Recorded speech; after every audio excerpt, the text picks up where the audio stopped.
one day, a lady called up and wanted to thank us for flying balloons. She said, I get up in the morning and it's a normal morning and I feel kind of down and I look out the window and I see a balloon fly by. She says, it just makes me feel so good just to be able to watch that balloon float by. Over the centuries, few endeavors have attracted the thrill and romance of ballooning. Those fortunate enough to pilot one of these huge bags of hot air, or even to catch a ride in one, were to be considered true adventurers. On tonight's program, share the thrill of a little girl's first balloon ride at treetop level, then across the city, and on to the National Hot Air Balloon Championships with former Canadian champion Dale Lang. I'm here in the middle of air, and all that's between me and the ground is this bunch of hot air captivated in this bag. And granted, it's a colorful bag, but that's all it is, just a bag of air. And that's quite amazing. So that part of it for me is maybe most important in my life now. And sharing that joy and sharing the uniqueness of that experience with other people is really a lot of fun for me. I really, really enjoy that.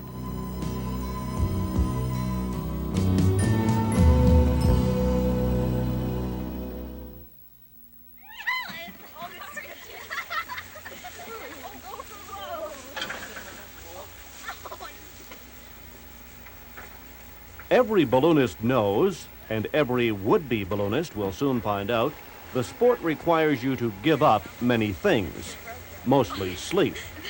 The ideal time, in many cases the only time for a flight, is in the early morning. A little girl watches the unloading of a hot air balloon, not knowing this is the day she'll get her first ride. The heavy work is being done by the ground crew, better known as the Munchkins. I work with a group of young people, junior high age mostly, in our church. And there's a group of 20 or 30 kids that we work with year in and year out.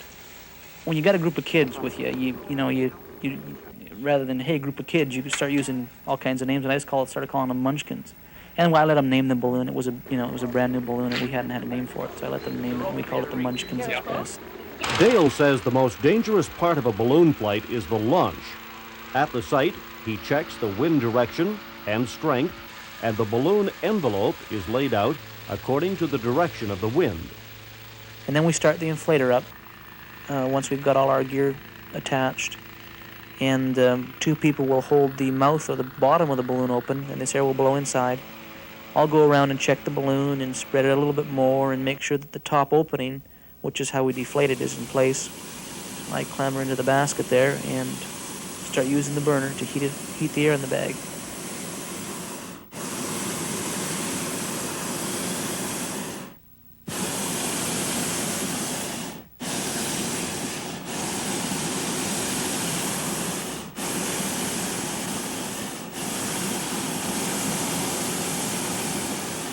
And I continually heat the air in the bag until the balloon comes up right.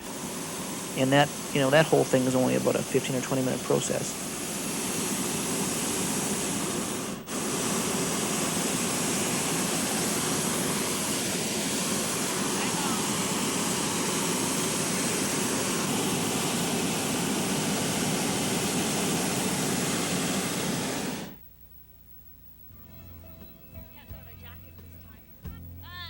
And with a few pre-flight checks and getting passengers aboard, you're ready to fly.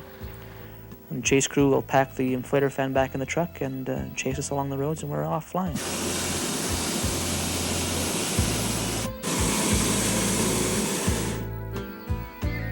She's there like the heat. She dances like the fireflies.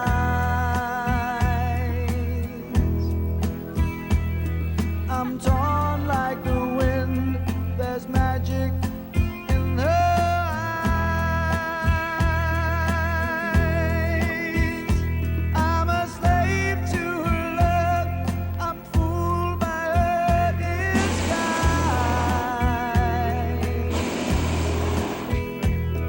That mistress of mine. That mistress of mine. She turns like the tide and takes me where I've never been.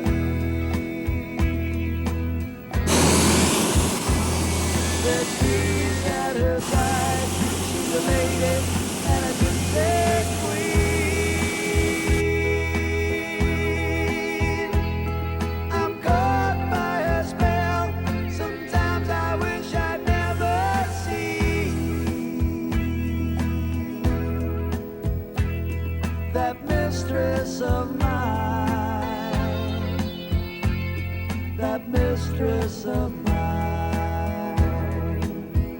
So I say to myself, it's no good being left in the cold.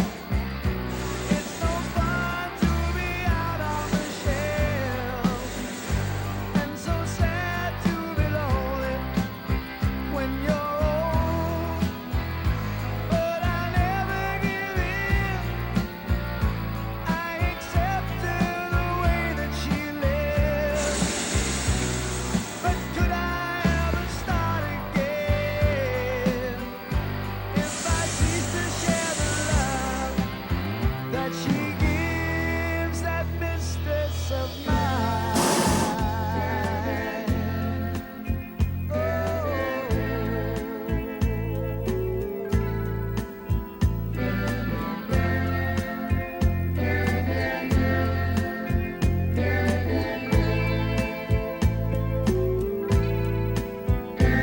She's there like the heat, she dances like the firefly.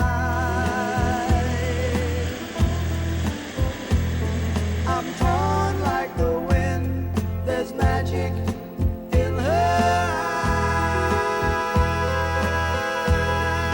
eyes. I'm a slave to her love, I'm fooled by her disguise.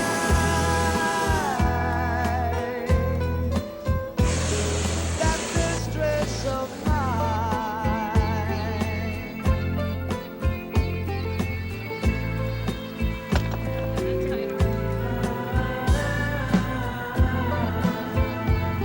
She's a mistress of mine.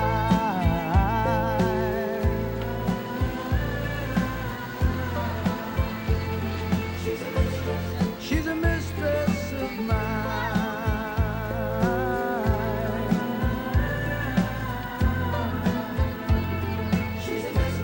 She's a mistress of mine.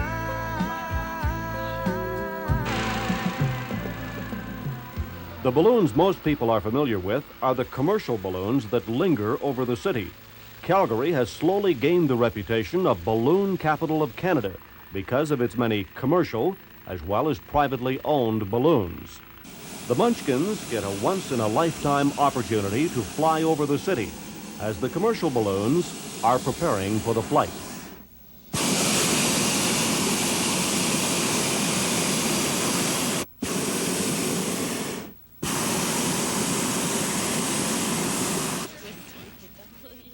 I don't know. Okay, you guys. If we happen to have a fast landing, a drag landing, I want to explain a couple of things to you, okay? The wind is strong when we're about to land. I'm going to be at the very front side of the balloon. The balloon's going to tip over. I want you all behind me. I want you facing the direction we're going and hang on inside the basket. Be ready to flex your knees if we hit once, we're going to bounce up and hit again, sort of a thing. After that happens, I'll be opening the top. The balloon will start to deflate. It'll start moving still, and the basket will drag. It'll tip over at that point in time. That's when you all fall on top of me. But do it gently and nicely, okay? And then it'll stop dragging, and don't get out of the basket until I regain consciousness and tell you that it's okay, all right?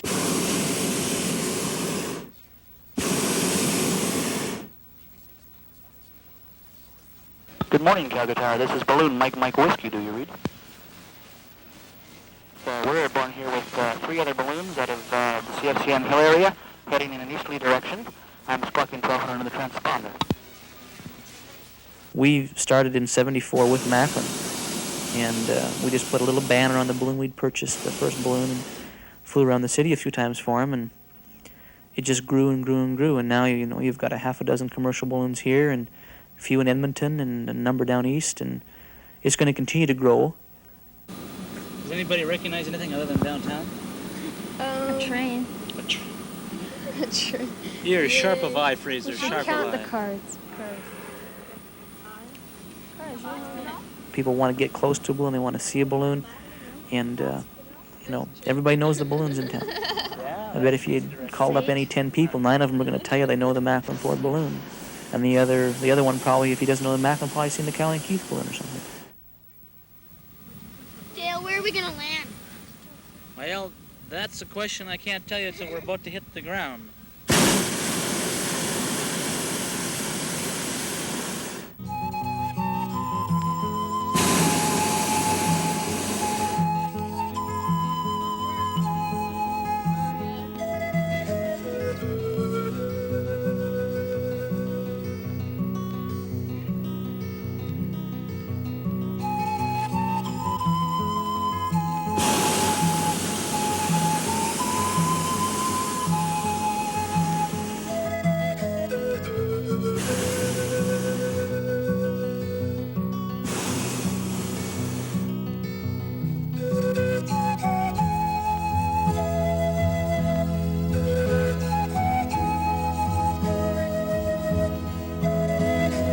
How many people know somebody working downtown today? I know lots of people, including my dad.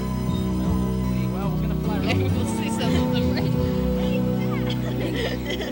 Look, I can see his office.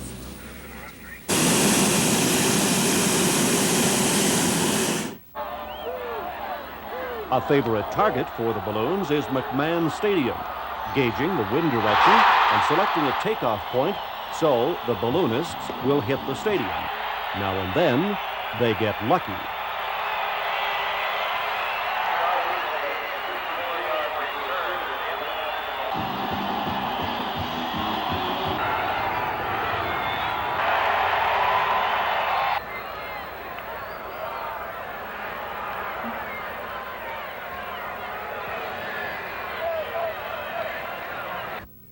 I guess it's like a lot of sports.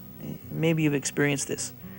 You get started on something that really tracks you, and then it gets in your blood, and you got to do it, and you got to do it, and you got to do it. And ballooning is like that. If it catches you in its grasp, it's pretty hard to avoid not buying your own balloon, learning to fly your own balloon, and going out ballooning as much as you can. There's millionaires in ballooning, which most people expect you to say that because they expect it to be a very, very expensive sport. But we've got draftsmen and construction workers and school teachers.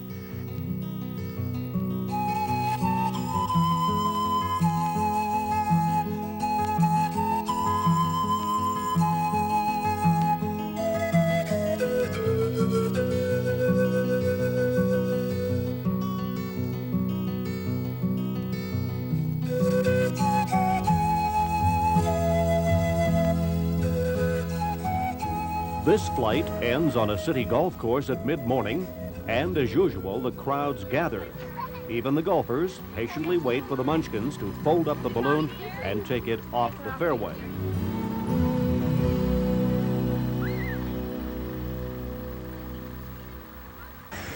It's a long way from a first balloon ride to the National Hot Air Balloon Championships. But here we are.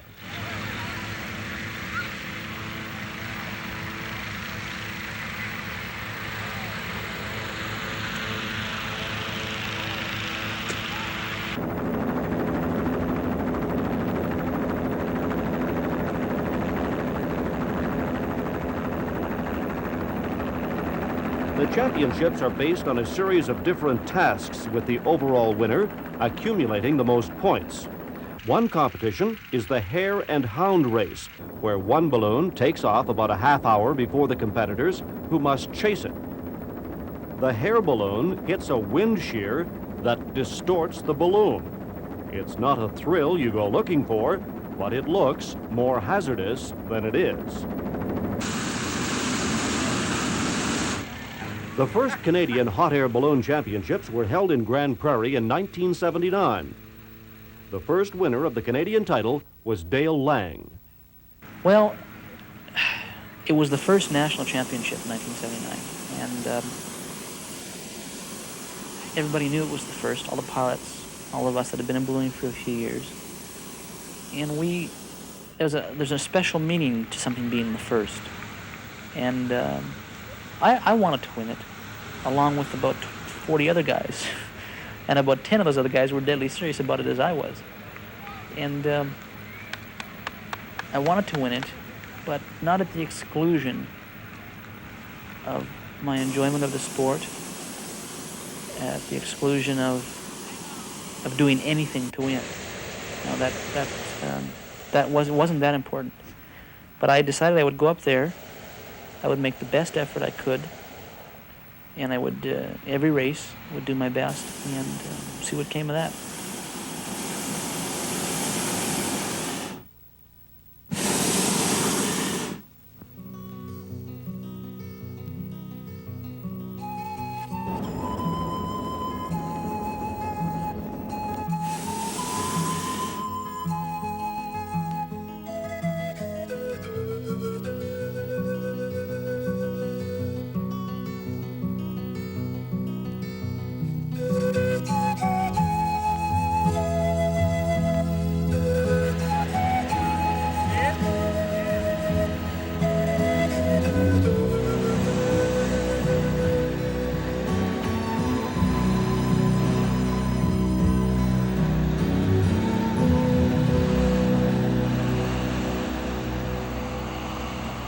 The 1980 competition, again staged in Grande Prairie, Alberta, attracted more than 30 balloons from across Canada.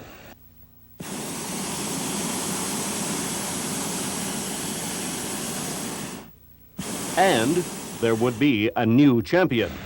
Harold Warner, a former Calgarian now living in Grande Prairie, scored the most points over the week-long competition. Warner repeated his win at the 1981 Canadian Championships held this summer in Grande Prairie and also competed at the Worlds in Battle Creek, Michigan.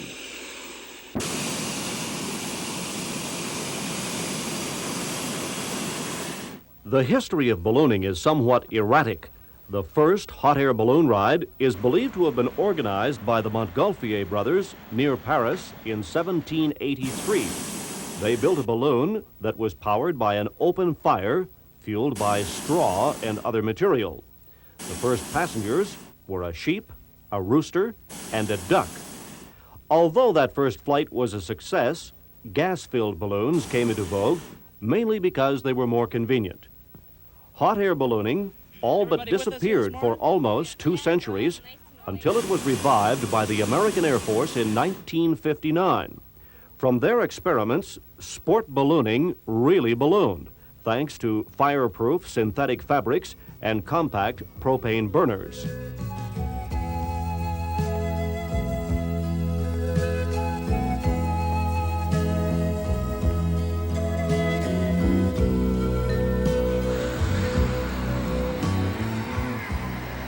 In a way, we may be considered, we're adventurers in people's minds.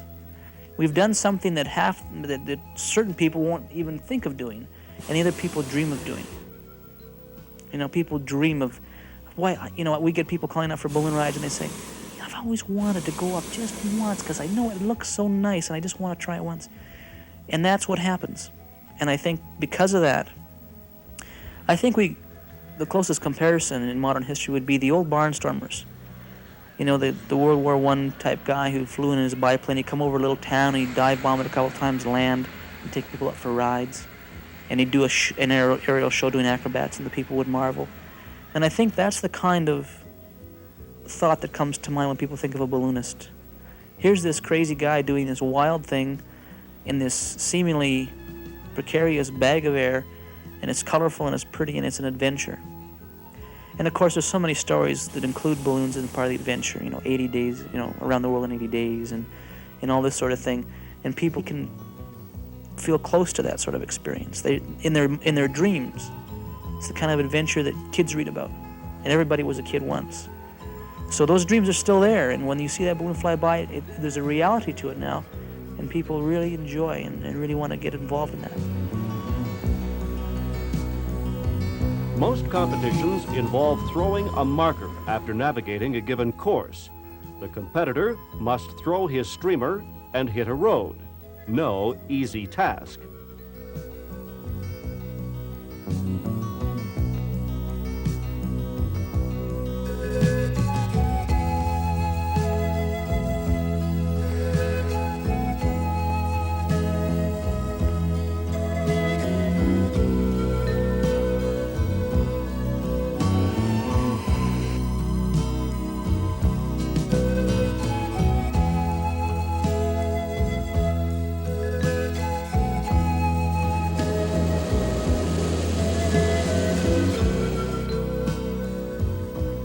children are so captivated and excited by the balloons that they certainly, depending on what age they are, really enjoy getting up on a flight, and they don't want to get out of the basket.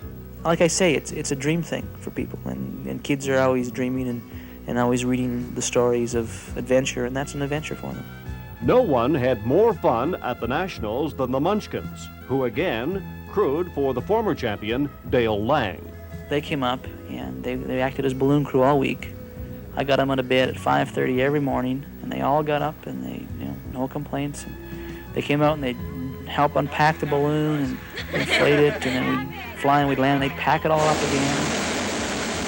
I got them all up for a ride at one point in time during the week, and they enjoyed the experience tremendously, and so did I, and we just had a great time just flying that balloon.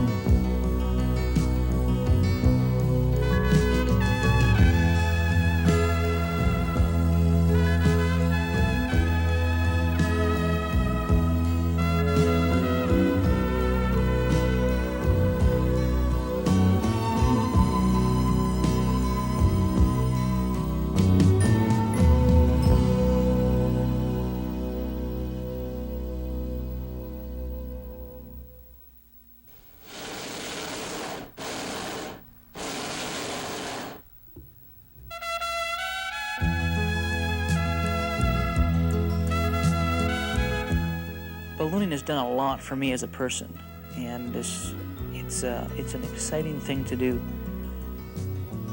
There is no other experience that I have seen or experienced myself or know that's available that can compare to the sensation of really just floating free. The balloon is hanging there in an air mass and is moving with that air mass. You feel like a part of nature because you really are. You're moving with the wind, and you're just rolling over the hills and over the ponds, lakes, whatever's there, you just floating by it. No effort is being made. There's no engine roaring and vibrating itself apart. There's the periodic sort of swoosh of the burner as you turn it on and off, and there's quiet silence. And you just feel like you're part of the experience of being there. You're not fighting anything. It's all in harmony. And that harmony is such a beautiful part of the experience of seeing the world from this strange angle.